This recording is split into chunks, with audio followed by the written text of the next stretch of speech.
What's up, ladies and gentlemen? I'm D.Knight, and can we beat the Yanks? Cause it's game time and I'm ready. Game time and I'm ready. Yeah, it's game time and I'm ready. Game time and I'm ready. Can't stop my hustle. No, you can't stop my shine. I ain't come to make no friends. I just came to get what's mine. Welcome back to the Orioles franchise, where we stand currently at 34-29 and have been playing above average ball. But that means nothing because the Yankees are running away with the AL East 11 games up. They are just dominating on all fronts. But right now we are sitting atop of the wild card standings, right above those Twins who we ended up watching last episode, who actually beat us into a pulp. But we're working our way for another postseason berth. But this episode we actually have the draft, so that's going to be pretty exciting. But we need to get through June, which I'm thinking we're going to watch one of these 6 games against the Yankees. Again, I want to watch one of our pitchers that we haven't watched so far this year, so that would leave Tehran and David Hess. So we'll have to see exactly who's going to be pitching during those times. But right now, we need to get through Cleveland here, as it's a rubber game, as you can tell. We lost the first one, won the second one. Now we are putting one of our best pitchers on the mound, who actually got destroyed by the Twins, but still holds a 2.91 ERA, going against Zach Plesac in the 6-4, 2.71, and we end up winning 4-0. But it is time to jump into the first player draft, so we are going to go in and we're going to go select some people. We are currently picking down at 17th, which actually isn't terrible. We didn't make the playoffs, so we do have a decent pick. But let's head to our pick here, and let's go take a selection. Not exactly sure who we're going to be going after exactly. It's pretty much just a BPA at this point, best player available. Richard Cho looks actually pretty good. We're not going to have any blue chippers. Art Gonzalez, not so much. How about Traxler? No. Saldana. Ooh, he looks awfully good as well. Really good stuff there. Better than Cho? They're about the same. It's not terrible. How about Schroeder? Not too bad. Chris Becerra, no dice. Manny Rosales, no. Bobby Parker, no. How about this right fielder? No dice. Looking for somebody here. I mean, that's actually pretty good for a second baseman. And he's got low injury risk. Okay, could be up 2023. Second baseman would be pretty good for us. And he's only 19, so it's not terrible. And I don't really like taking pitchers right off the bat, but I do think that we need to start making some decisions of starting pitching, because I mean the plug and play that we do with our ace is just not going to work out at all. So I think we were looking at Saldana here, who's looking pretty good. Another lefty, or Richard Cho, who I think is actually probably the better prospect for us. He's 22 years old, average injury risk, from South Korea. I think this is going to be our selection here. It's going to be Richard Cho in the first round.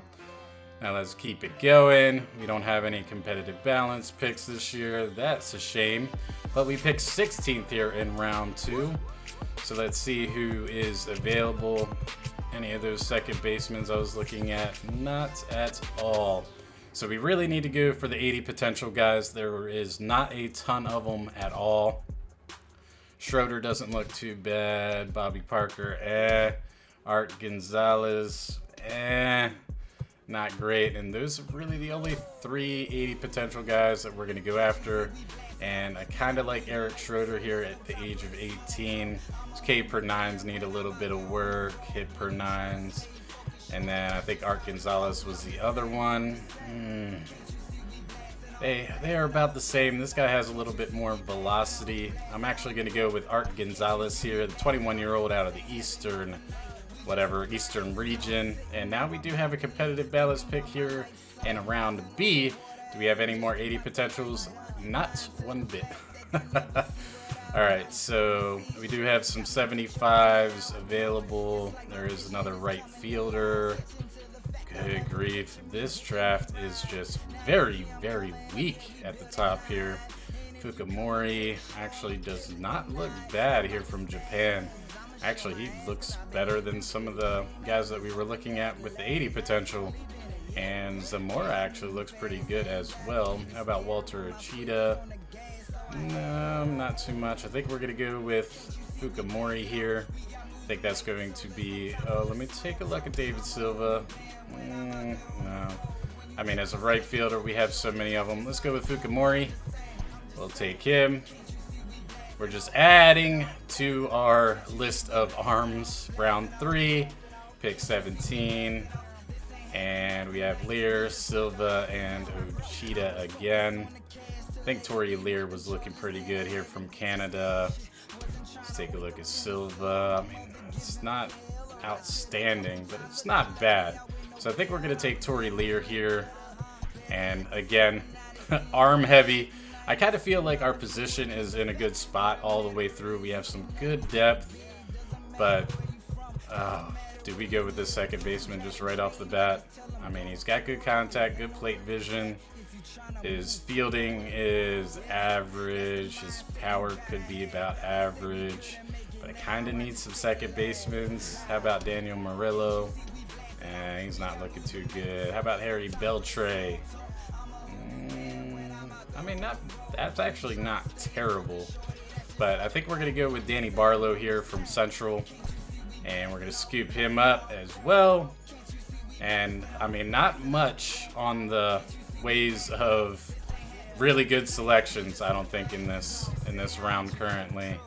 And there is nobody else, but let's take a quick look at like first baseman. Is there any more first basemen? There's a 65 catcher, which you might have to end up taking a 65 catcher. How is he looking? I mean, he actually looks decent. That's actually not bad. As a first baseman, we're definitely weak on first baseman. And actually, he doesn't look terrible either, honestly. How about second base? I think we're going to take a catcher. I think... I mean, we have catchers, but as you can see, Bruce Maxwell wins. They're 31 years old. We need to get a little bit younger here. We have our starters, so we don't really have to go too crazy. We're going to take Robbie Addison. We're just going to kind of toss in the hat, pick it out, see exactly what happens, and then let's see if that first baseman is still available. He's not. And pretty much all the position players are gone completely. So we can take a flyer here on Alexander Chavez, who is probably not going to be this good, but you know what? Take a flyer. We're in the later rounds. Let's take Alexander Chavez. And that's going to conclude that. So we need to take a look and see exactly who we got, because, I mean, at this current moment, I don't really know if we did a great job.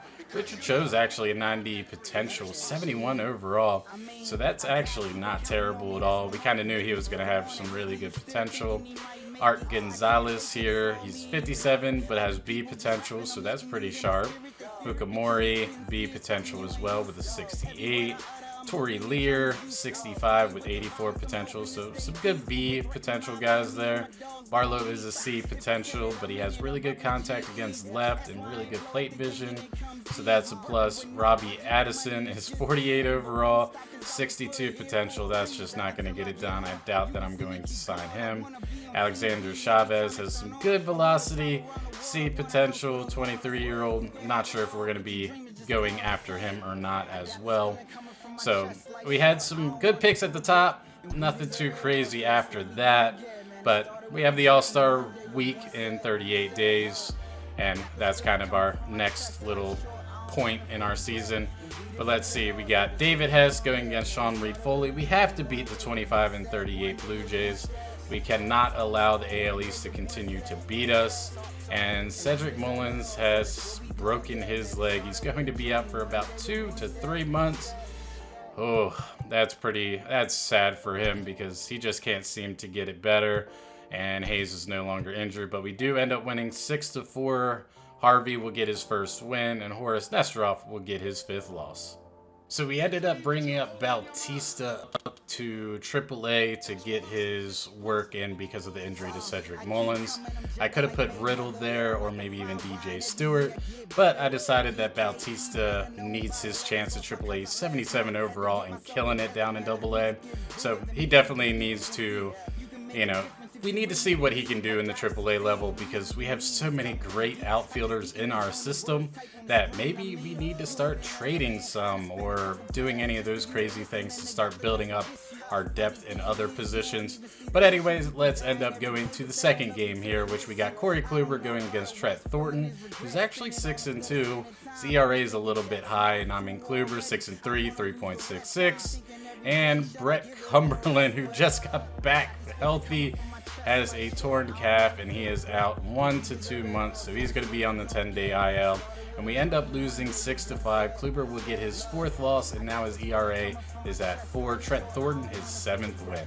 And now we head to the rubber match here. We need to get this series win against the Blue Jays. We're tossing out John Means going against Thomas Pannone, and we end up losing 5-0 as Josh Rogers will now be out for a week or two. We're going to put him on a 15-day IL. He got a concussion. He must have got hit. Hopefully he's okay. Aaron Brooks is no longer injured and has come off the IL, so he is going to start for AAA here. So Means will drop his 5th game of the year, 4.48 ERA. Again, still has not been able to really get back to his Cy Young form he had a couple of years ago. Thomas Pannone, 5-5 with a 3.33. And now we head to a 6-game homestand, 3 against the Rays, and then 3 against the Yankees. So we got Tehran here going against Blake Snell and the 35-32 Rays, who are just 1 game behind us. They're starting to get hot because that's what the Rays do. And we already know that we have problems with the Rays. We end up losing the first game here, 8-2. Tehran will get his 6th loss of the year, and Blake Snell with his 6th win. To game 2 we go. We're putting out Yanoa his 6-1 record going against Tyler Glasnow, and we end up winning that one 5-4. Harvey will get his 2nd win. Castillo with his 2nd loss. And for the rubber game, we have David Hess going against Ryan Yarbrough. Can we win against the Rays and win a series? We do not. We end up losing 6-4. Hess will get his 5th loss.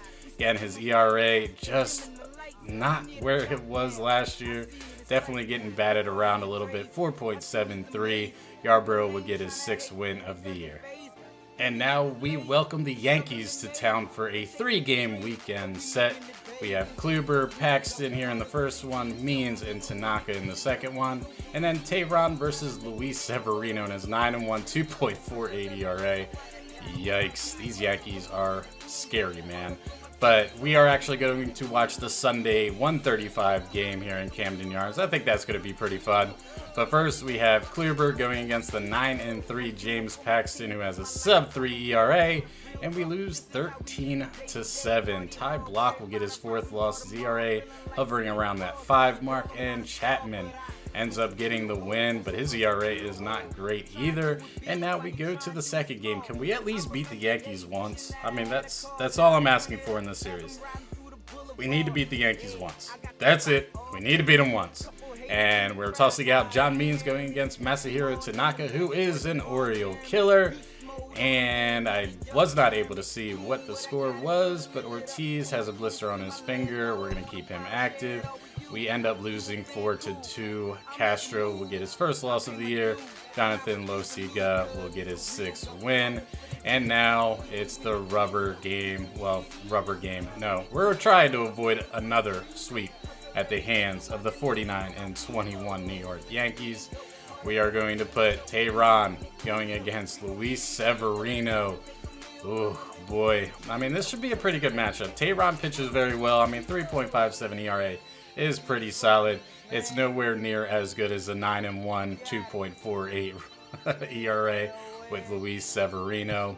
And we currently find ourselves in 3rd place in the AL East, 13 games behind the Yankees, 1 game behind the Tampa Bay Rays, because the Rays always beat us.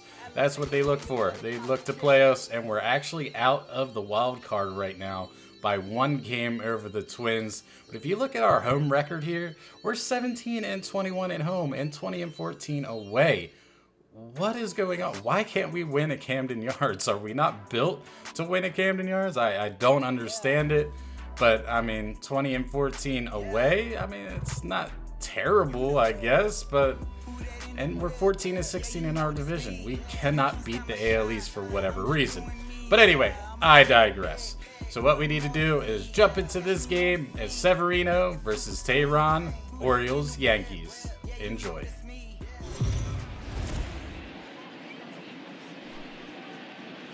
Afternoon baseball here on the show.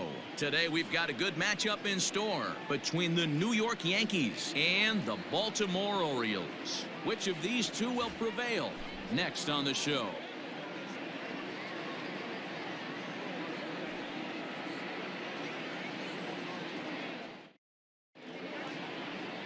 Julio Tehran gets the ball for the Orioles in this one. What's your take on him, Dan? Hey, you don't see a lot of guys that have 5 pitches, right? Sometimes it's hard to master even 2 or 3, but if you can master 5 like he has, he'll be in pretty good shape.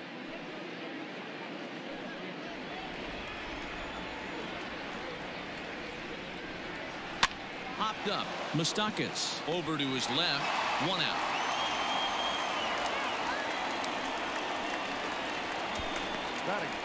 With that, here's a look at the Yankees starting lineup. Danny, who stands out to you? Well, it's no secret. They need the big Giancarlo Stanton to turn it around soon. Remember, he had a huge season last year. Picked up over 120 runs batted in, so still the one in the driver's seat. And he lays off here, ball 4, and he'll become the game's first base runner here with 1 away. And the slider gets him swinging. 2 gone. Really good late bite on that slider right there. The best ones have that late action that just darts at the last minute. They're so tough to get the bat on, and when you've got that good slider going, it's a great strikeout pitch. 1-1. Runners off for second. That's a strike to throw down. And he'll be tagged out at second base. Trying to get into scoring position, but instead the inning is over. Another look at the throwdown that results in a 3rd out on the bases. More to come on the show Sunday Baseball after this. Luis Severino is ready to go as he'll be on the mound for the Yanks. What do you have for us on him, Danny? Luis Severino's really turned himself into an all-around pitcher. Came out of the bullpen early in his career for the Yankees. Big fastball, 96 to 100 miles an hour. Hard slider. His changeup has gotten better. The manager wants to. There's a lot of different ways you can go about it. This team's focused and playing really good baseball. I would not worry about it. Keep pushing the throttle. Fastball called, strike 3, and there's the first out of the inning. Well, we're all hearing his name in the Cy Young Award discussions at this point in the season. It's pretty hard to argue against it when you watch him dominate a guy on 3 pitches and send him packing without much problem. Lifted down the line in left. On the move is Stanton. And he tracks it down. A nice running play to record the 2nd out. Now a moment here in Baltimore for the Orioles starting lineup. Who stands out to you, Danny? You know, I'm hoping to see Mike Moustakas turn it around. If you remember, he drove in over 100 runs last season, so everyone pretty much expected him to be a huge contributor again this year.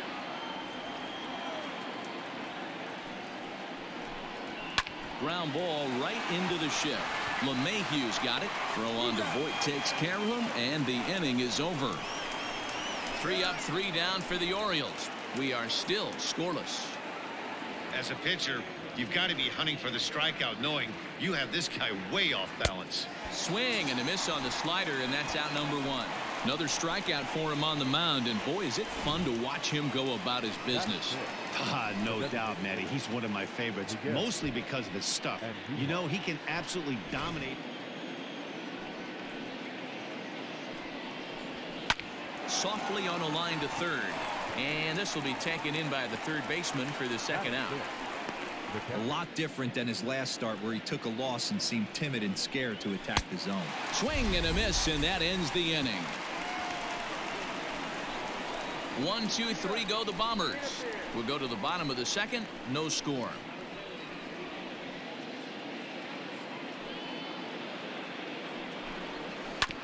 Hit out towards second. Torres scoops it up. Throw to first is in time for the first out. Tipped their hand. They were sitting all over a piece of cheese. He flew open on the front side. High fly ball out to straightaway center. On the move is Stanton. He makes the running play. 2 down. The next 3-2. Lofted in the air out toward right center. Torres onto the grass. He's there to make the play, and that'll retire the side. Pretty painless half of the inning all told. We'll go now to the top of the third, and we are tied 0-0.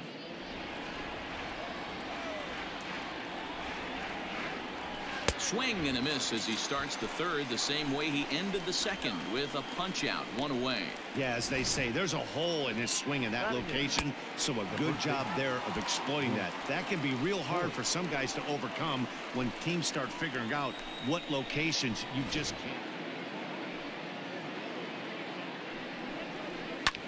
Now he extends nicely, and this ball's driven to right field and deep. Betts will be there to put it away in front of the big scoreboard. The 1-2. Hit out towards second. Fielded by Moustakas. And he's safe.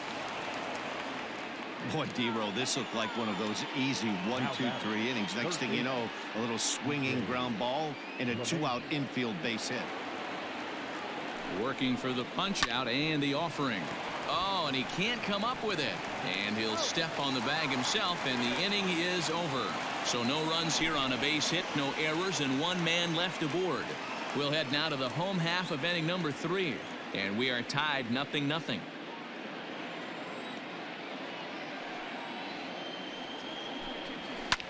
Skied in the air to straightaway left. Stanton has a read on it, 1 away.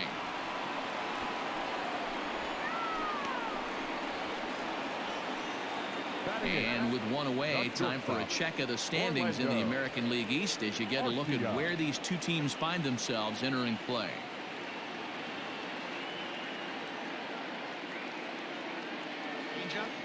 I remember when an 88-mile-an-hour fastball wasn't all that bad. Man, the game's changing. On the ground to second for Torres. He's got it. Throw gets him, 2 down. First offering on its way.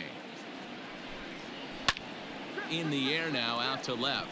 Stanton has a read on it, and that's the 3rd out. 1, 2, 3 go the Orioles. We'll head to the 4th, still scoreless.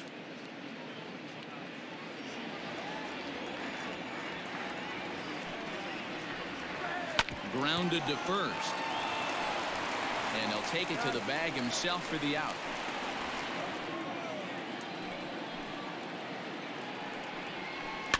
Now a swing, and he gets him to pop it up. Moustakas into shallow center. He gets there and makes the play for the 2nd out of the inning. Pitcher's off speed stuff. Maybe expect a fastball on this next one.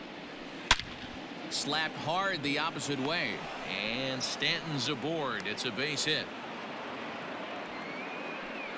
We take a look at the numbers up to this point. You see he's only given up 2 hits so far today, so he's been hitting his spots all game long. Remains to be seen if he can keep that shutout intact going forward, but I'm not betting against him. For the Yankees so far. Lifted in the air out to right. Betts has a read on it. He makes the play, and that'll end the inning. Yanks leave 1. On to the bottom of the 4th now, still with no score. Second trip through the order changes anything. Yeah, it'll be interesting to see what kind of adjustments these hitters are able to make in the middle innings of this game. Here's Hicks to put it away, and that's out number 1. Here's the first pitch to him. High and deep to left. This one's got plenty of distance. See you later. Over the wall, a home run.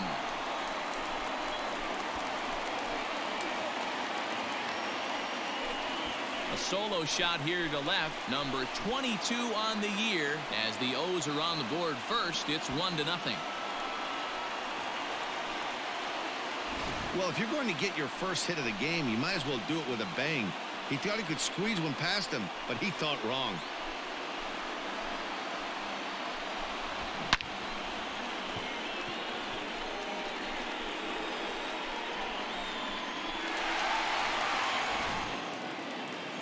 3-2 one more time.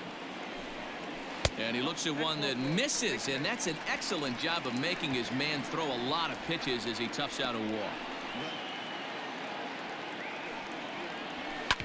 Hit on the ground out to short. One there. On to Voit, an inning-ending double play. Orioles on the board first thanks to the solo home run. We're through 4, and it's 1-0 Baltimore.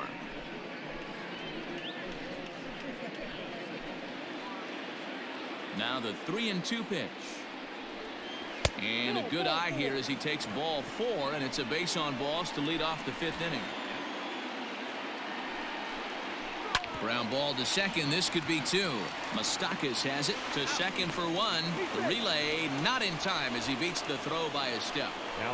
That was kind of a high degree of difficulty play that time. You see the off-balance throw to second base, and he couldn't get a lot on it, but they did get the out. On its way is pitch number 75. High in the air into shallow left center. Naquin's under it. 2 down. First pitch on its way. Pitch outside. The throw. It skips in and he's safe. Close play, but he's in there. That's pretty savvy base running, right? A lot of pitchers don't throw over twice in a row, so I think he was going on first movement, and it worked out nicely. Trying to hold the lead. Here's the delivery. Skied into straightaway right. And he'll get there in plenty of time to put this one away, and that ends the inning. 1 left for the Yankees. It remains 1-0.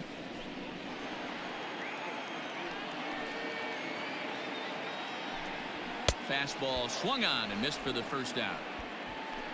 Boy, there's nothing better from a pitcher standpoint than watching that high fastball, a high piece of cheese, swung at and missed. That pitch looks so inviting to hit, but it's awfully tough to put in play.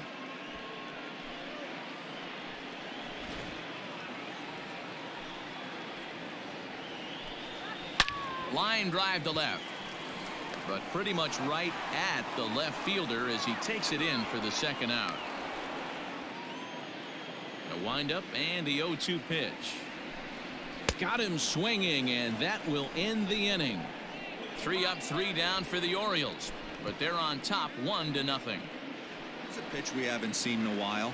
It's going to be tough on the hitters if they have to incorporate that into their mindset. This is hit high in the air out toward left center. Waiting on it is Zimmer, and that's the first out of the inning.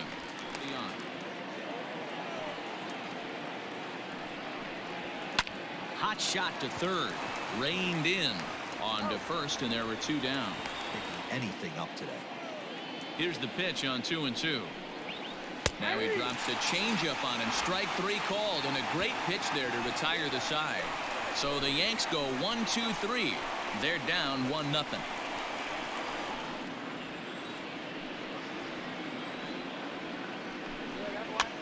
And a foul pop behind the plate. Sanchez is there, and he hauls it in for the first out of the inning. Ready to deliver. Here's the first pitch. Line to short, but gobbled up there, and there are 2 away. So he's just a third of an inning away from putting up another 0 as we take a look at the ball clubs with the lowest team ERAs. And you can see that this staff currently leads the AL in that category. Here with 2 men out. Hit on the ground toward the left, and that finds its way through for a base hit.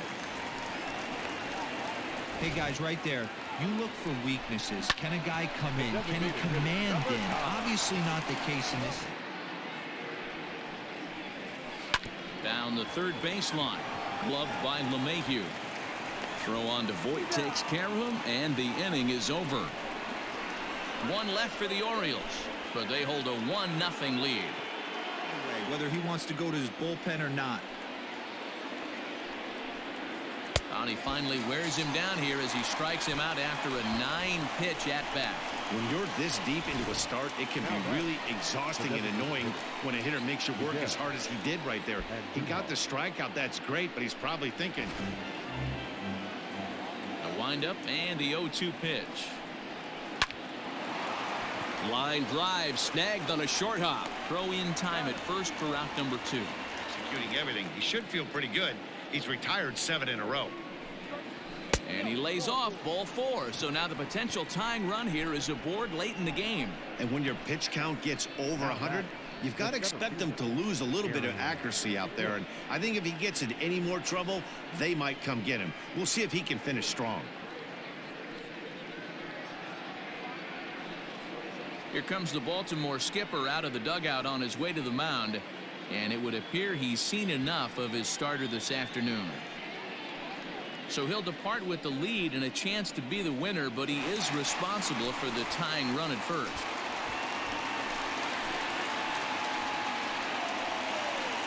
Sean Gilmartin will get the ball here as he looks to get the final out in the top of the 7th. Number 63, Sean Gilmartin.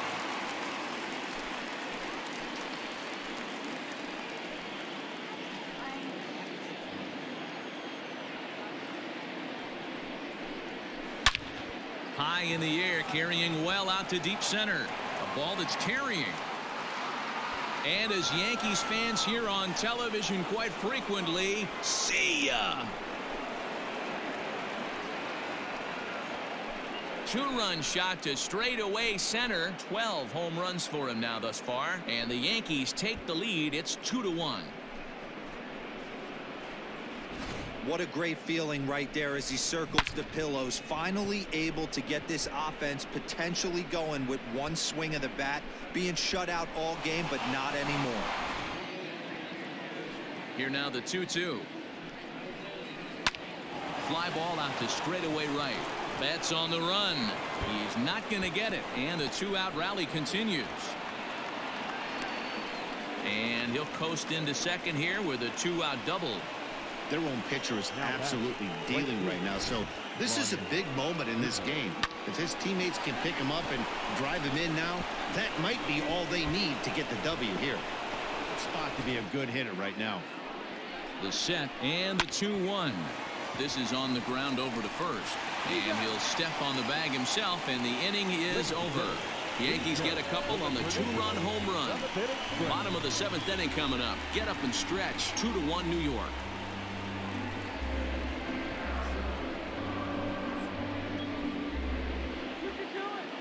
The 2-0 on the way. This is in the air to left field. Stanton has a read on it, and that's the first out of the inning. So this has been another fine outing for him this afternoon as we check out the league leaders in ERA.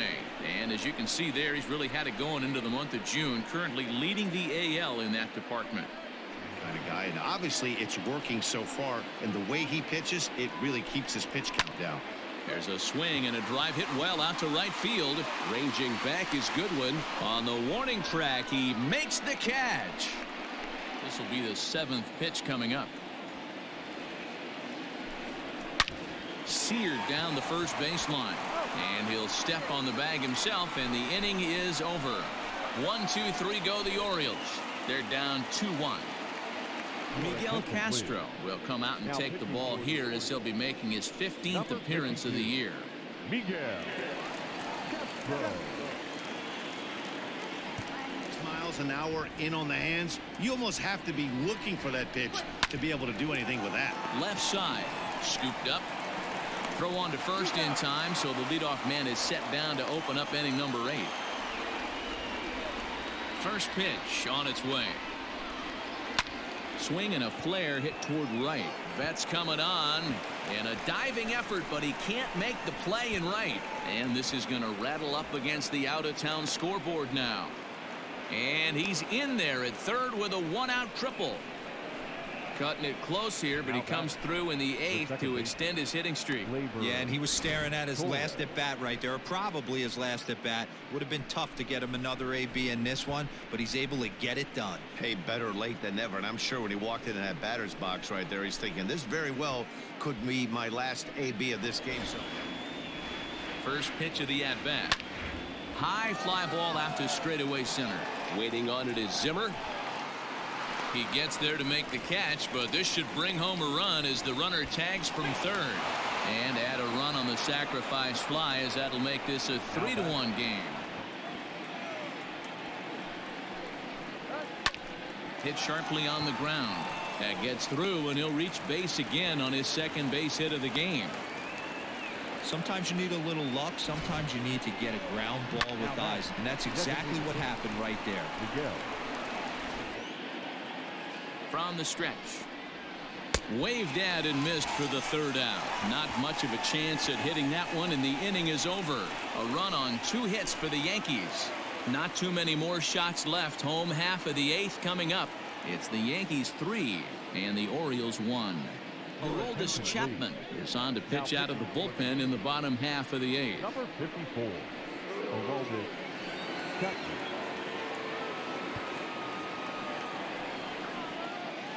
Here it comes on 0-2. They really bunch him up on that one as he swings and misses for the first out. Final line there for the Yankees starting pitcher. It was a really nice day on the mound for him. Hey, what a great job of mixing speeds and mixing up his pitches. 2 hits allowed in this one. Dominant performance.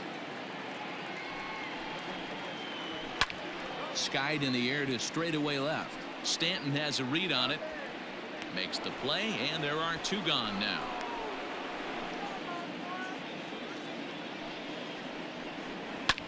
Hit back up the middle.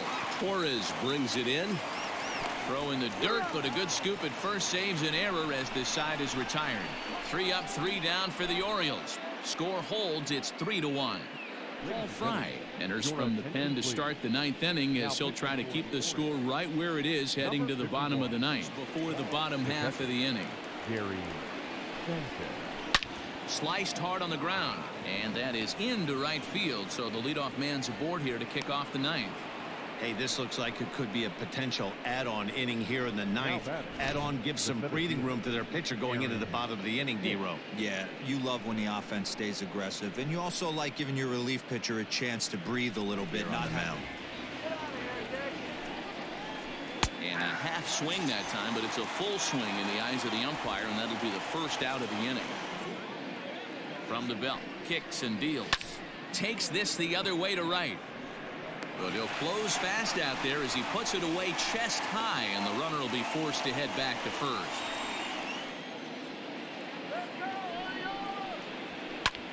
Popped him up. Number 35 has a play. Makes the catch, and that'll retire the side. So no runs on a hit here, no errors, 1 man left on. So nothing in the Bombers' 9th. Last chance coming up for Baltimore. They're on the short end of a 3-1 score. Jonathan Holder comes on looking for a save here in the bottom of the 9th inning. Number 56, Jonathan Holder. Here he comes on a ball and 2 strikes. This is flared out towards second, and this will be put away easily for the out.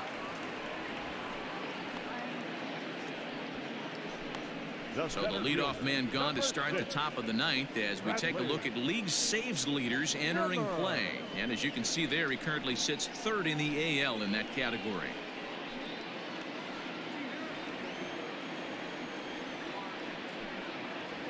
And he takes ball 4, so he's on. And as you know, that often means the steal could be in order here. Hard hit to first. A dive, and he knocks it down.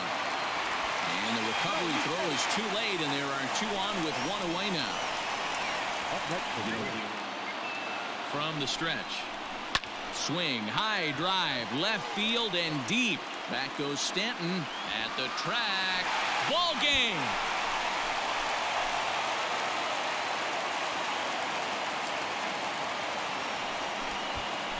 So a 3-run blast to straightaway left, and with 1 swing of the bat, this ball game is over.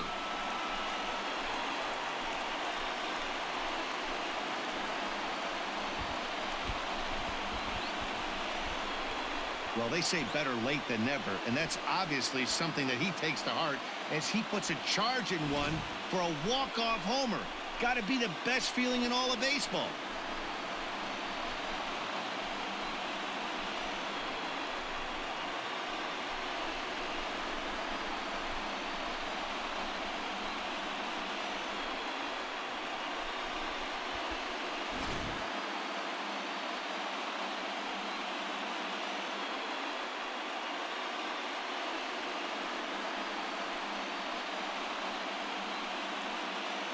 Not a lot of runs put on the board in this one, but here's a guy that found a way to make a difference. He's the tops player of the game. Well, the numbers don't just jump out at you, but his lone hit was a really important one. And sometimes you just need to come through when it matters most to be the hero, and he did just that.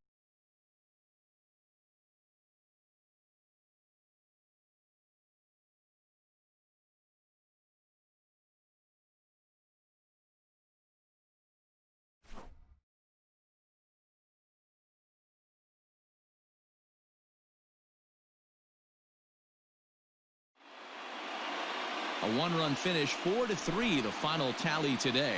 The Orioles came through when it mattered in the ninth on the way to the win. Paul Fry wins his 4th game out of the bullpen this year. So that just about does it for Mark DeRosa, Dan Plesac, Heidi Watney, and our entire crew. I'm Matt Vasgersian. You've been watching MLB The Show. For more, make your way over to theshownation.com. And we end up walking it off on a 3-run home run by Mookie Betts in the bottom of the 9th. What a fantastic game. I mean, we did kind of blow a dominant performance by Tehran. He was lights out, but the Yankees did a really good job of driving up his pitch count. They knew that as soon as it got past 100, it wasn't going to be long until he got pulled. But we were able to get to their bullpen. Our bullpen absolutely blew the game. Gil Martin giving up that 2-run home run and the lead. And then Castro came in. He gave up a run as well.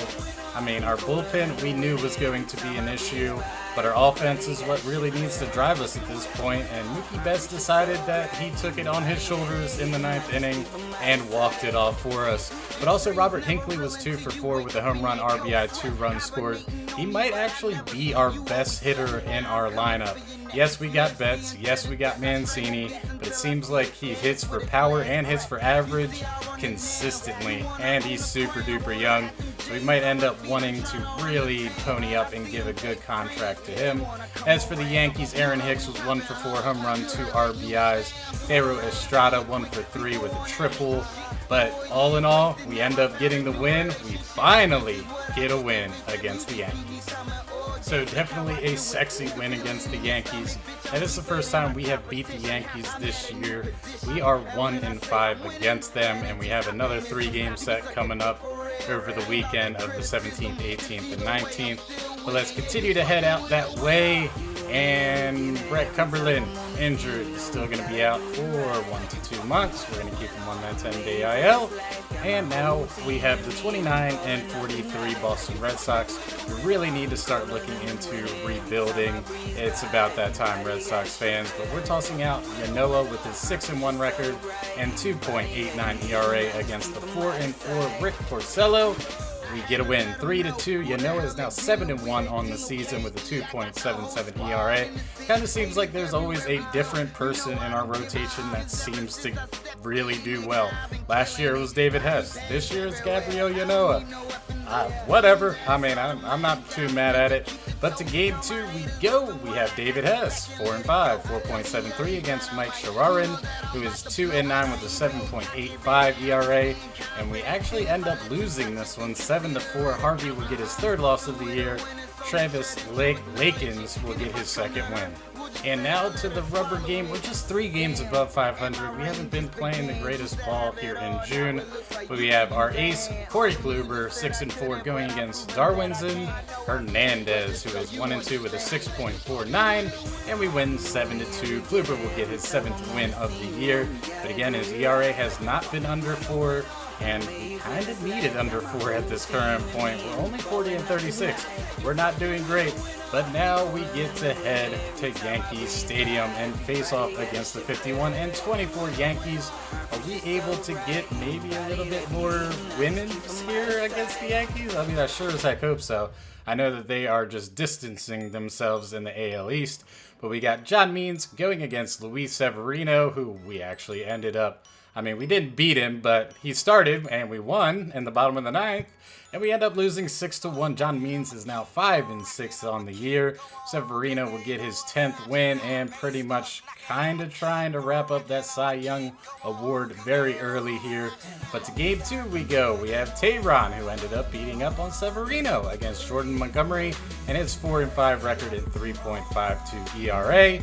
And we end up losing again because we cannot beat the New York Yankees. The Angels are interested in a trade. They want Ty Block for Cole Sturgeon. I mean, I have so many great outfielders, and that is not going to work. Stop trying to get all of our bullpen. I mean, you already have Bundy there. I mean, get off yourself. All right, so we did end up losing 6-3. Tehran 6-7 on the year with a 3.9. Jordan Montgomery now 5-5. And now we look for at least one win in this series as we put our best pitcher on the mound, Gabriel Yanoa, going against Domingo Herman. And we do win 5-4. Josh Rogers no longer injured. So we have won 1 of 3 and really 2 of 6 out of this month against the Yankees. I mean, that's a step in the right direction, right? I mean, the Yankees are 53-25 and just dominant. But Hunter Harvey will get his 3rd win. Jonathan Holder will get his 2nd loss. I was actually very surprised that Aroldis Chapman is no longer their closer. They're actually going. I mean, interesting development for sure. But now we have David Hess and his 4-5 record going against Colby Allard and his 2-7 and the 32-46 Texas Rangers, who are here in Baltimore. And Chris Cheek has an ACL sprain, so he's going to be out for 1 to 2 weeks. What do we want to do with that one? I think we'll just put him on the 10-day IL, but we end up beating the Rangers here 7-4. David Hess will get his 5th win of the year, but again, his ERA 4.7, almost to that 5 mark. Kobe Allard is 2-8. And now to game 2, we are putting Corey Kluber in his 7-4 record against Ariel Jurado, who is 5-6 with a 4.69, and we win again 4-1. Kluber with his 8th win of the year, Ariel Jurado with his 7th loss, and now we go for the sweep against these Rangers. We're putting out John Means in his 4.34 ERA against Luke Farrell, who is 3-6 with a 4.15, and we lose 8-2. Means now is 5-7 on the year. Luke Farrell is 4-6, and now we welcome the 49-33 Houston Astros, who are overall the best team in baseball just on their overall ratings, but haven't necessarily really established themselves as a top tier team. I think it's pretty much the Yankees at this point, but we are putting Tehran out there versus Lance McCullers Jr., and Zach Luther has a blister on his finger, and we end up losing 7-0. Tehran is 6-8 on the year. His ERA now over 4. McCullers 6-6. Let's go to game 2. Hopefully we can at least try to set up for a rubber game here. And we got Yanoa in his 7-1 going against Steven Matz in his 7-3, 2.79. This is a pretty big matchup here. And we lose again. Jesmiel Valentines is not coming around anytime soon. But we lose 6-1. Yanoa now 7-2 on the year. Matz is 8-3. And now we look to at least take one. You can definitely tell the difference. We can't beat really good teams. It's just we are an above average team at this current point. I think it has to do something with our rotation, our bullpen. So I don't really think it's our offense, but I mean, you look at the ways that we lose: 8-2, 7-0, 6-1.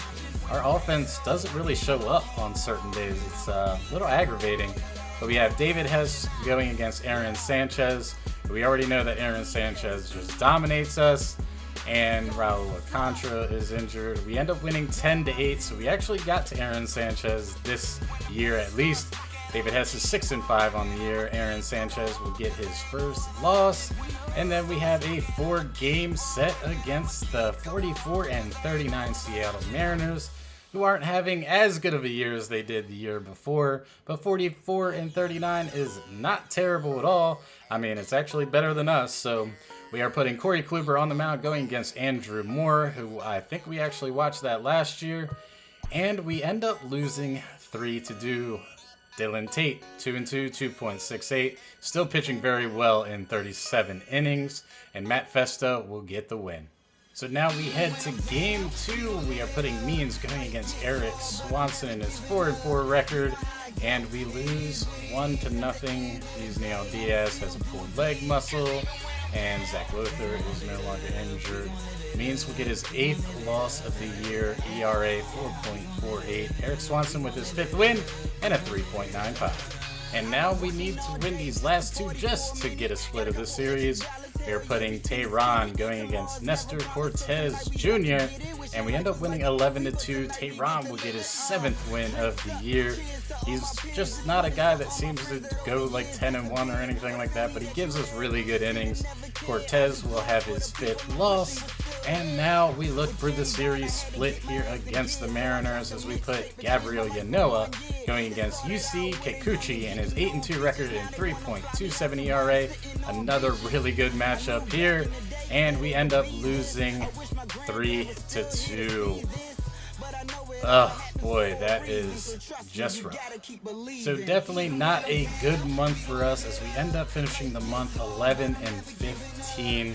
I mean, we had some really good teams in June, but that's just not going to get it done. We are sitting in 3rd place with a 45-44 record, just 1 game above 500.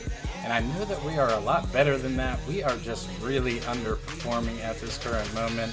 And we are 3 games out of the last wild card spot, trailing the Rays and the Mariners. The Twins are keeping pace with us. I mean, that's great. But we need to really figure out what's going on. Is it our rotation? Is it our bullpen? Are we just not a team that is playoff worthy? Kind of feel like we are. We're just kind of underachieving at this current moment. But let's take a look at our stats for the end of the month. So starting here with our lineup, Bradley Zimmer is hitting .255, 7 home runs, 28 RBIs in our leadoff spot. We just don't really have a leadoff hitter, but Chris Cheek should be up next year. So then we have a very powerful top 4 in our lineup. Robert Hinckley, .294, 23 home runs, 55 RBIs. His average has slipped a little bit under the 300 mark. He's got 23 home runs, which is probably leading on this team currently. Mookie Betts, .273, 15 home runs, 47 RBIs. Not the greatest hitting performance from him so far this year. A little bit concerned by that because he is a lot better than a .273 average and 15 home runs. Trey Mancini, .306, 20 home runs, 54 RBIs. Definitely holding his end of the bargain so far. You do your thing, Trey Mancini. Moose, oh my goodness, he is slumping like nobody's business, hitting .207, 10 home runs, 39 RBIs this year. It's a contract year. He obviously does not want to get paid. Nunez, .251, 12 home runs, 47 RBIs. Again, I expect his average to be a little bit higher than that. Doesn't seem like he's really coming through or progressing this year. Kind of seems like he regressed a little bit. Tyler Naquin's actually doing very well. .306, 5 home runs, 27 RBIs. I mean, hopefully he can really bump up his home run totals, but that average is nice. Arcia, .315, 11 home runs, 31 RBIs. His bat has finally turned it around this year. And I mean, it's a contract year for him. I think we're gonna pay this guy because if he can hit 300 for us, that is huge. Adley Rutschman, which we still haven't watched him get a base hit yet. He is 2-18, 6 home runs, 37 RBIs. The average, not so good. Decent power numbers for him though. Rio Ruiz, .204, 2 home runs, 8 RBIs. He's just kind of proven to me that he is not a major league bat. Dwight Smith, .253, 6 home runs, 18 RBIs, and 95 at-bats is not terrible. Hanser Alberto, .273, home run, 14 RBIs. He's probably really going to have to prove it to me that he's going to be the second baseman going forward, because I'm sure Caden Grenier is probably still tearing up AAA. And Chance Sisco, .255, 3 home runs, 9 RBIs, and 47 at-bats. I might want to start actually splitting time with Adley Rutschman if Chance Sisco is going to continue to hit like this, because I mean, we saw it last year, we saw it in the playoffs. He actually has the ability to, it's just if he really does it or not. As for our pitchers, our ace Kluber is 8-4 with 3.65 ERA and 1.28 WHIP. Really want to see that ERA come down a little bit. His WHIP is actually a little bit higher than what he usually is, but an 8-4 record is perfect. means just really needs to get it together, man. He is so frustrating at this point. He's 5-8, 4.48 ERA, 1.41 WHIP. It's not going to get it done. He's supposed to kind of be our ace of the future. I don't think it's going to happen. Julio Teheran, 7-8, 4.2 ERA, 1.3 WHIP. We've watched really good outings from him. We've watched really bad outings from him. He's very inconsistent, as is our entire rotation. Our number 4 starter, however, is our best pitcher right now in our rotation. He's 7-2, 2.83 ERA, and a 1.4 WHIP. Again, great ERA. His WHIP is very high, but he seems to be getting out of trouble. So nothing wrong with that. And then David Hess, who had that great season a year ago, not so much this year. He is 6-5, 4.75 ERA, and 1.42 WHIP. We already see that pitching is something that we are really going to have to focus on in the offseason, whether it's by call-ups, whether it's by free agencies, but it just needs to happen. Ty Blach, 2-4, 4.95 ERA, 1.44 WHIP. So his ERA is definitely really dropping down, starting to get back to Ty Blach levels that we always accustomed to. So hopefully he can really, since he started the season so slow, maybe finish up really strong. Hunter Harvey, 3-3, 4.48 ERA, 1.46 WHIP. That WHIP, the ERA, just not looking all that good. But again, I mean, we have to really kind of pitch him. He's really the only bullpen arms that I have, but I kind of want to start getting him in the middle reliever role. I think he'll be a lot better there, but right now I don't have the long relievers to go around him. Paul Fry, 4-1, 0.68 ERA, 1.3 WHIP. He is having a great start to the season, only 13 1/3 innings. We need to give him a little bit more there, Hyde. We need to see what he's doing.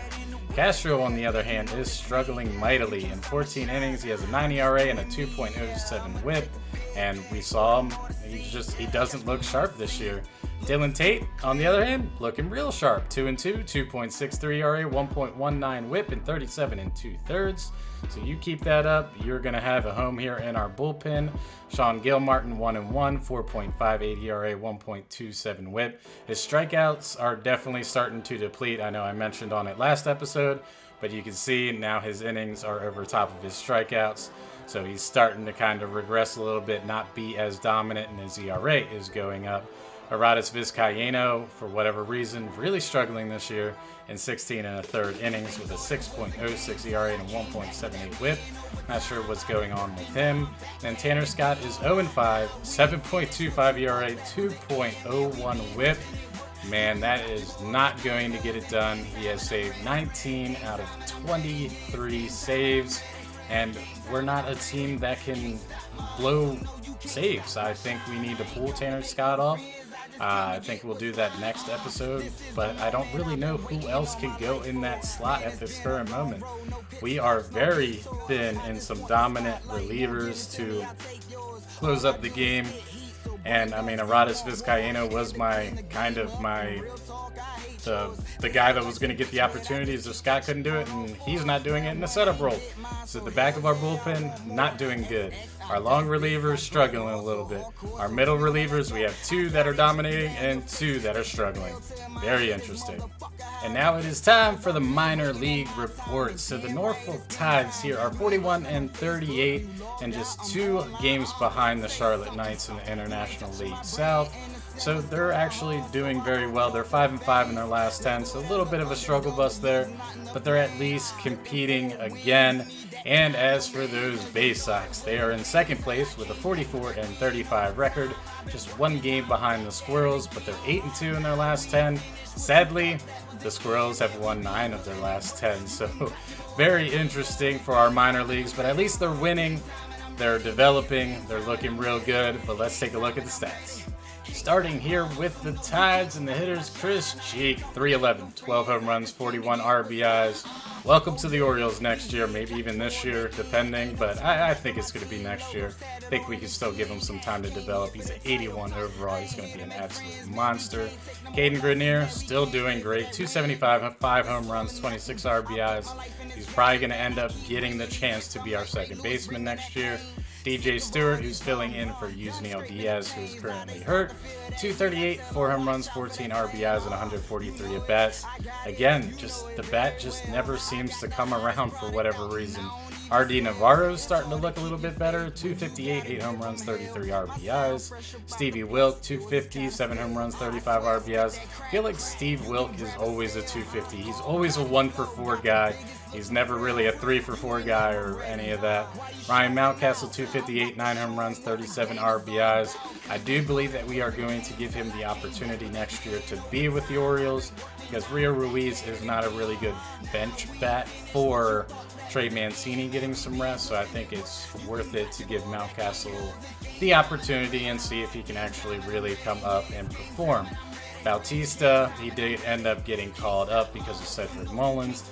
Is hitting just 224, home run, 10 RBIs. Not really looking like he does down in Double-A. I mean, Double-A is hitting like 300 something. But again, he's a 78 overall. He's got good speed. And, I mean, might end up being in the big league club here in a couple years. So, I want to keep him in Triple-A and see how he does. Walker Jean, 241, 17 RBIs. I was really hoping that he would kind of be our second baseman next year. I don't think it's going to work, though. I think Caden Grenier has actually passed him. Austin Wynns, 201, 4 home runs, 22 RBIs. We know that he does not have a big bat. He's just a defensive-minded catcher. It is what it is. Bruce Maxwell, 157, no home runs, no RBIs. Yep, not going to be working out for us. Yusniel, 243, 12 home runs, 34 RBIs. We will probably give him the opportunity to be with the Orioles next year as well.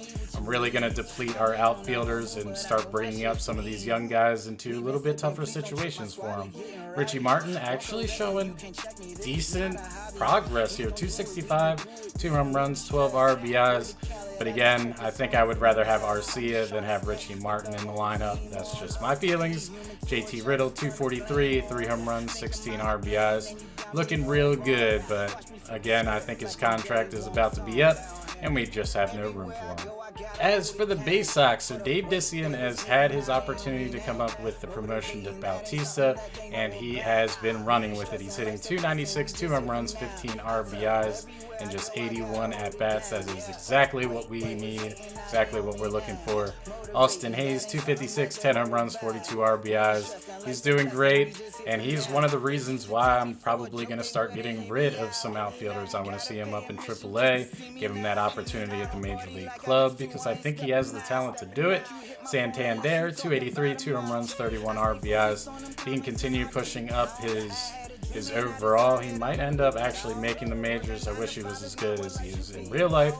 Gustavo Sandoval, 273, 10 home runs, 43 RBIs.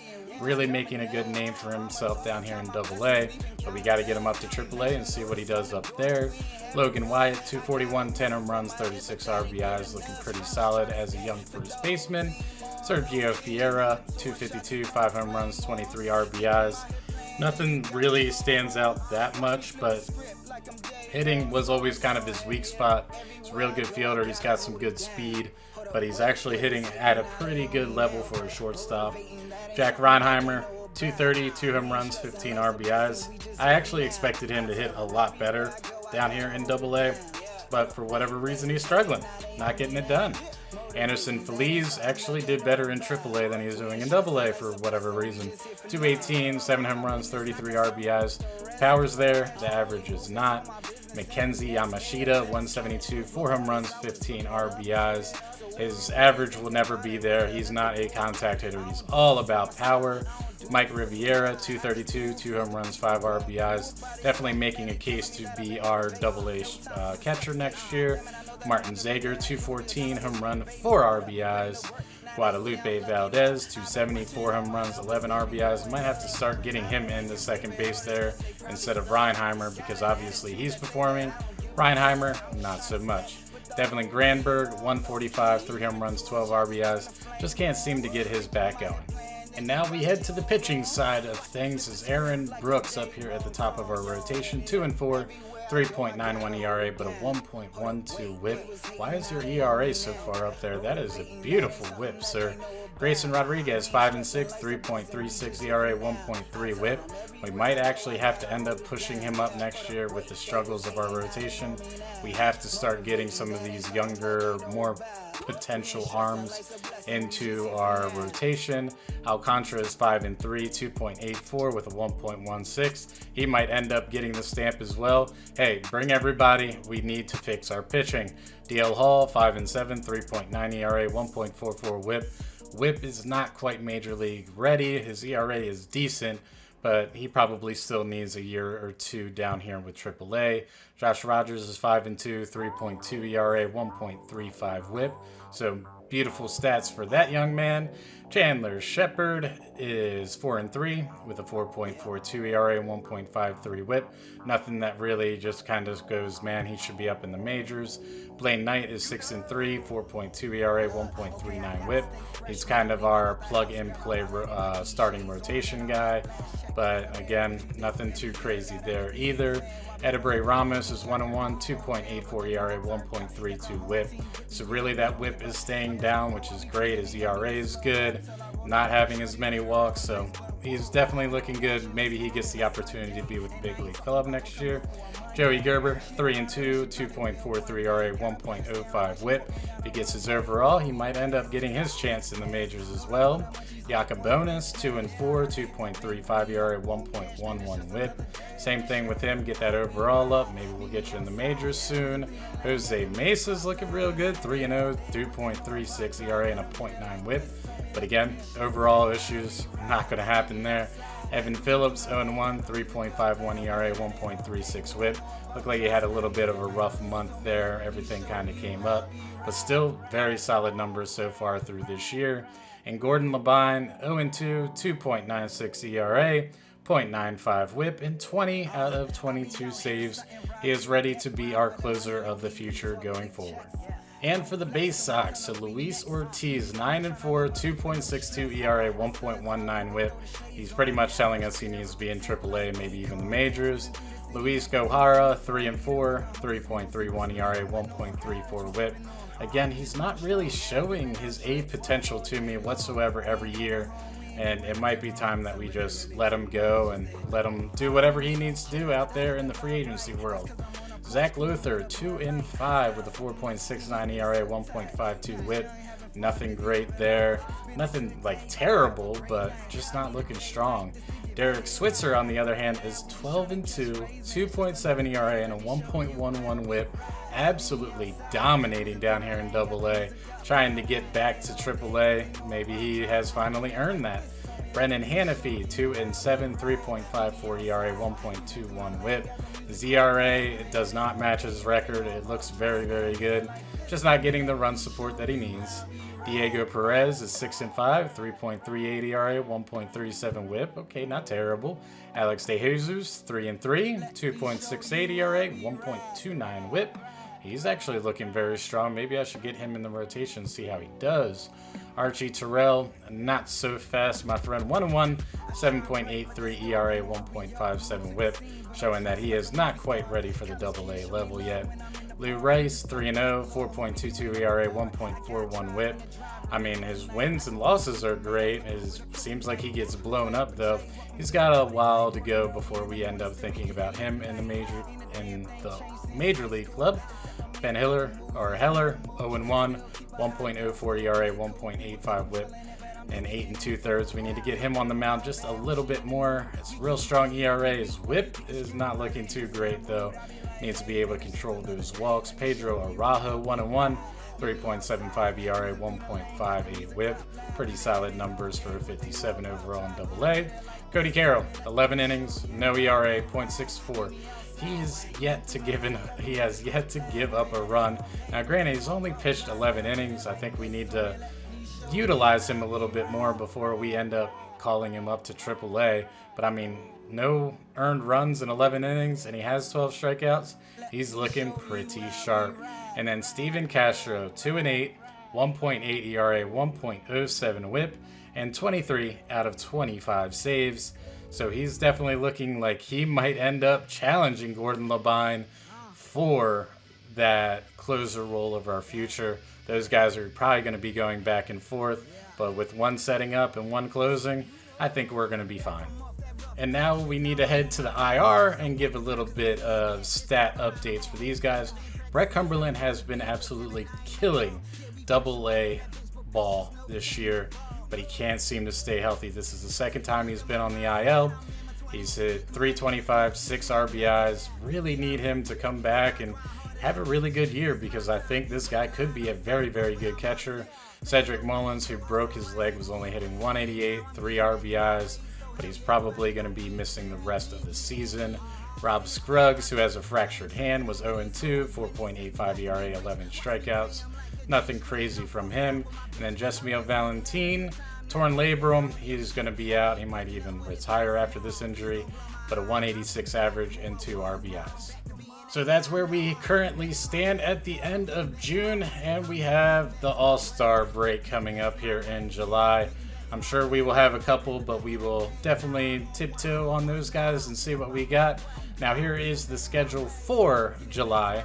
We have a decent Brewers team, a decent Cardinals team, a decent Reds team, and then we have the Yankees, which we don't want to watch them again. The White Sox are definitely struggling, 37-50, 44-43 Minnesota. The Mets are 1 game under 500, and the Pirates are actually a very good team. So if there's anybody there that you want to watch, just let me know in the comments below, and we'll talk about it and we'll showcase it for you. But other than that, thank you so much for watching, and as always, stay frosty, and I'll see you in the next episode. D.Knight, out. They thought it was a game till I came back with that win overtime. I've been working, now I'm back at it again. Now we ain't finished, what you thought that was it?